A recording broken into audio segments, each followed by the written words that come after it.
MPa ने कल कपड़े उतार के दिखाया सबको, किसने मारा और कुछ लोग आपके मिसिंग भी हैं? मैं समझता हूं कि वो एमपीए के कपड़े नहीं उतरे हैं, इस बदबूदार, गंदे, सड़े हुए बोसीदा निज़ाम के कपड़े उतार के दिखा दिए गए हैं कि इस शहर में, इस सूबे में 400 के करीब लोग जो हैं वो जेलों के अंदर मौजूद है, 400 से ज़्यादा, और बकिया 100 लोग इन्होंने ऐसे ही अपने पास भर्ती करके उनको थानों में बिठा दिया है।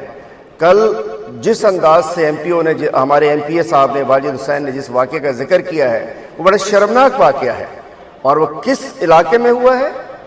कोरंगी में, जहां एक एसएसपी जो क्रिमिनल है, जो उज़ैर बलोच की गैंगवार की जीआईटी में क्रिमिनल है, जो एक बहुत बड़ा राशि है, चोर है, डकैत है, उसको कोरंगी में लगाया गया और अपनी पोस्टिंग, भाग गया था यहां से, पोस्टिंग को जस्टिफाई करने के लिए उसने जुल्म किया। हमारे कराची के सदर राजा अजहर फ़हीम खान साहब, सीनियर वाइस प्रेसिडेंट, एक एमएनए है, एक साबिक एमपी और सिटिंग एमपी है। वो जब जाता है जेल, उसमें थाने में छुड़ाने के लिए कभी अखलाकियात में नहीं देखा कि अगर कोई पीछे जाए तो उसको पकड़ा जाए। लेकिन चूंकि लाडले हैं ना, ये लाडले लोग हैं, जिस वजह से चुना गया कोरंगी में। और उसके बाद ये दो वकला, आजाद साहब किधर है? ये खान जमान साहब और आजाद साहब किधर है? आप ये जीएम आजाद साहब ये थाने में मौजूद थे। बात यह है कि इस सिंध हुकूमत की जान नहीं छूटेगी। इस वक्त हमारे मासूम वर्कर, आम शहरी कराची के इन्होंने जेल में डाल दिए हैं सर 10 रोज से। किस हड़ताल के लिए? जिसमें ना कोई गमला टूटा, ना कुछ हुआ।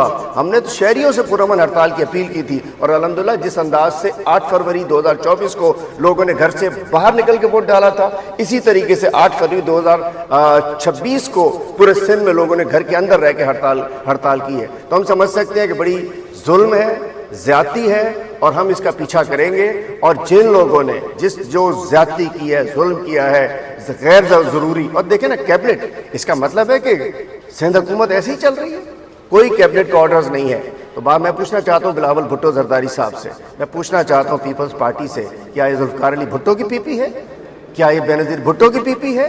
बड़े जमहूरियत के तुम लोग चैंपियन बनते हुए, जमहूरियत है तुम्हारी? एक एमपीए को कमीज उतारनी पड़ी और उस कमीज ने, एमपीए ने अपनी कमीज उतारी है, तुम्हारी शलवार उतर चुकी है इस निजाम की, बदबूदार निजाम की। इसी तरीके से हुआ यहाँ।